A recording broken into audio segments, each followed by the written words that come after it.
I'm going to say this, a good trader is simply a good loser. At the end of the day, we all losers. We just know how to lose properly, and most of the people do not know how to take a loss. I legit looked at my journals and I was like, oh my god, this does not make any sense. Because in last 2 years of trading, 90% of the profit came from about 20% of the trades. Let's say if I took 1,000 trades to make a mil, about 900 grand came from 200 trades. And everything else came from about the 800 trades that I took. Bro, this hurts my brain when I saw this. And here's the crazy part. Somehow still some new traders naively think that they're gonna win every single day or every single trade. Bro, that's not how the game works. The game legit works. You have a lot of losses, but you have very big winners, which the winners simply cover a lot of losses. Again, as I said, a good trader is simply a good loser. We know how to lose, right? And that's why I always tell people, let's say if you have 10 contracts and you're in a trade, it hits your first profit target, you sell 5, you hold the other 5 for the bigger chunk. Bro, you need to be able to catch bigger moves. Why? Because stop loss for this is break even. These are runners. They can keep on going, take some off at the next level, take some off at the next level, but hold at least one.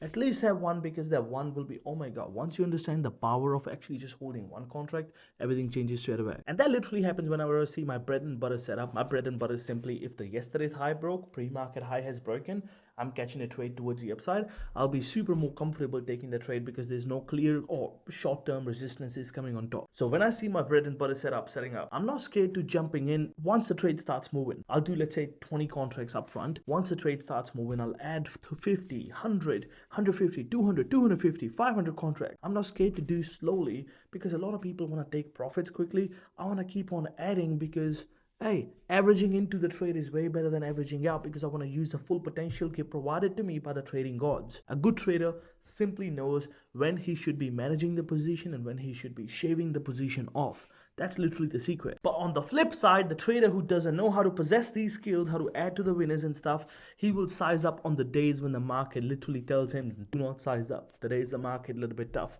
When the market is easy, you go hard. When the market is hard, you need to go easy. And that's a game that you are playing, and that's a game that you should be playing in a way. But most of you guys go heavy on the days when you should be going light, and you're just trying to recover the losses because you up on an earlier trade. Hey, now you're sitting there, you're like, man, what did I do wrong? All I'm gonna say is, don't be this trader in 2026. Literally, bro. We'll be stepping into the brand new year, 2026, in about 5 weeks from now. What are you going to do different this year that you did in the last year? That's literally the questions. You know how you say, oh, this year is going to be different. But how is it going to be different? If you keep doing the same over and over again, how's it going to be different? That's like trying to make a cake with the same ingredients and thinking one day it's going to taste a little bit better.